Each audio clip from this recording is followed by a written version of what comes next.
കൊത്ത വന്നാൽ കേരളം കത്തുവിടും. ഓണത്തിന് ഒട്ടനവധി സിനിമകളാണ് തിയേറ്ററിൽ എത്തുന്നത്. അതിൽ പ്രതീക്ഷയുള്ള സിനിമ ഏതാണ്? ഇപ്പോൾ കിങ് ഓഫ് കൊത്താണ്. നമ്മളെ ചെക്കൻ്റെ പടമാണ്. തകർക്കോ? പിന്നെ ഫൈറ്റും കാര്യങ്ങളെല്ലാം കാണാം. കട്ട വെയിറ്റും കാണാല്ലേ? കയ്യിൽ ഒരു രോമാഞ്ചാണ്. ദുൽഖർ സൽമാന്റെ കട്ട ഫുൾ മാസമായിട്ടുള്ളൊരു പടം ഇതുവരെ വന്നിട്ടില്ല അല്ലേ? ഇല്ല, ഇപ്പോൾ 2023 വരുന്ന ഏറ്റവും അടിപൊളി പടമായിട്ടാണ് ഞാൻ കാണുന്നത്. ഓണത്തിന് ഒട്ടനവധി സിനിമകളാണ് തിയേറ്ററിൽ എത്തുന്നത്. അതിൽ പ്രതീക്ഷയുള്ള സിനിമ ഏതാണ്? King of Kotha. എന്താ അത്രയും പ്രതീക്ഷ വെക്കാനുള്ള കാരണം? ഒന്നാമത് ദുൽഖർ സൽമാനാണ്, അതിൽ മാസം ഒക്കെയാണ്.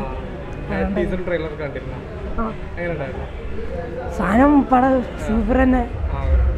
പാൻ ഇന്ത്യ ലെവലിലാണ് ഈ ഒരു സിനിമ വരുന്നത്. അപ്പോൾ ഒരു അല്ലു അർജുൻ ആ ഒരു ലെവലിലേക്കൊക്കെ പാൻ ഇന്ത്യ സ്റ്റാർ ആവാൻ ടീക്കിന് സാധിക്കുമോ?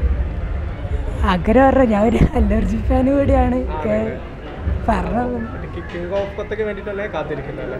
ആ 24 വേണ്ടി അന്ന് സ്കൂളുള്ളതുകൊണ്ട് അതിനെ പറ്റി നന്നായിട്ട് കാണാം. ഏറ്റവും പ്രതീക്ഷയുള്ള ചോദിക്കുകയാണെങ്കിൽ കൊത്ത തന്നെയാണ്. അത് കഴിഞ്ഞാലോ? ഇത് കഴിഞ്ഞ കൊത്ത കഴിഞ്ഞിട്ടോളിഞ്ഞ് ബാക്കി എന്താണെങ്കിലും ദുൽഖർ കഴിഞ്ഞിട്ട് നമുക്ക് ബാക്കി എന്ത്. ഈ ഒരു സിനിമയ്ക്ക് ഇത്രയും ഹൈപ്പും അതുപോലെ പ്രേക്ഷകർ ഇത്രയും പ്രതീക്ഷയൊക്കെ വെക്കാനുള്ള കാരണം എന്താണ്? കാരണം ഒന്നാമത്തെ കാരണം വെച്ചാൽ ദുൽഖർ തന്നെയാണ്. ദുൽഖർ ആ ഫിലിമിൽ ഉണ്ടായതിനെ കൊണ്ടാണ് ആ ഫിലിം ഇത്രയും ഹൈപ്പ് ഉള്ളത്.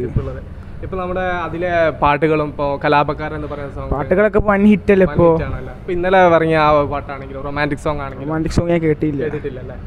വേറെന്താ പോസിറ്റീവായി തോന്നിയത്? പോസിറ്റീവ് എന്ത്, കൊത്ത വന്നാൽ കേരളം കത്തുവിടും. കേരളം കത്തും.